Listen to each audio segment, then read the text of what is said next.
Alright, so you guys are going to be drafting your senior poems today, and there's two things I want to focus on, structure and detail.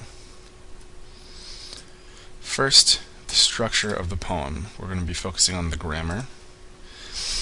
And remember, we talked about each of these stanzas kind of being one complete sentence with a long list of things, and so you'll see lots of commas and ands. And so we've got the early lilacs became a part of this child. That's our main sentence. Early lilacs is our subject, became is our verb. So the early lilacs became part of this child. And then we have all of the little trailers at the end of this sentence. And grass, and white and red morning glories, and white and red clover, and the song of the phoebe bird, and the third month lambs, and the sow's pink faint litter, and the mare's foal, and the cow's calf, and the noisy brood of the barnyard, or by the mire of the pondside, and the fish suspending themselves so curiously below there, and the beautiful curious liquid, and the water plants with their graceful flat heads, all became a part of him.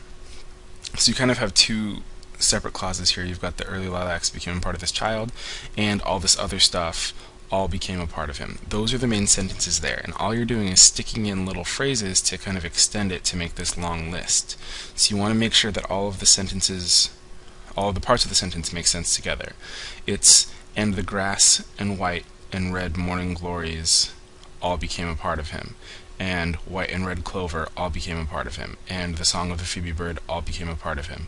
Make sure each of those individual parts connects to that all became a part of him at the end, and that you could say it as a complete sentence and it would sound like it makes sense. Now notice the first line of this one is the early lilacs became a part of this child, and then the next stanza it says the field sprouts in fourth month and fifth month became a part of him. So we switched from this child to him, and that's fine. You can kind of vary it up however you want. And then the third stanza does something different.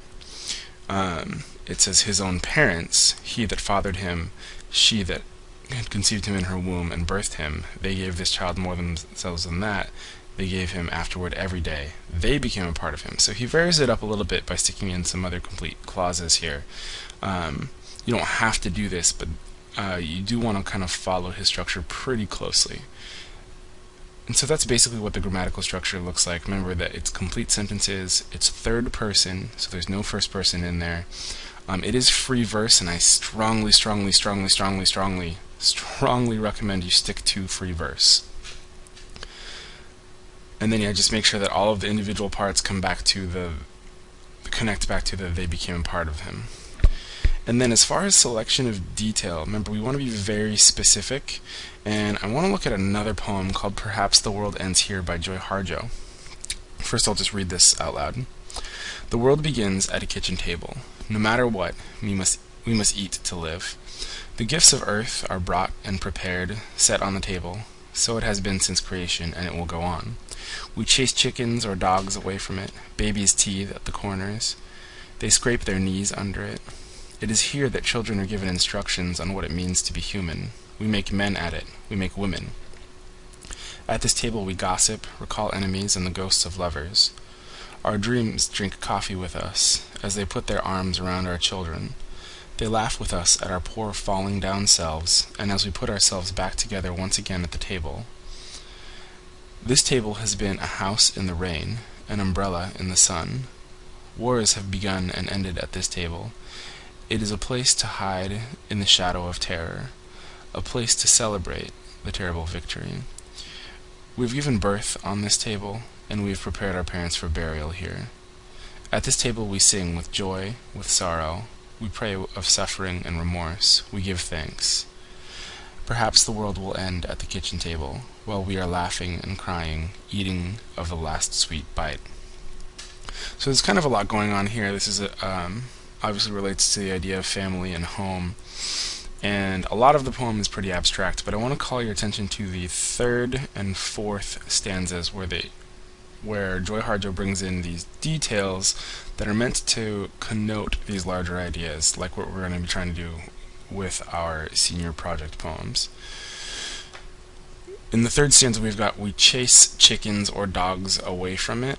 So there's this sense of like protection, of keeping the table for the family, But instead of just saying that we protect it, that it's just for us, it's we chase chickens. So we're getting a more specific, detailed image there.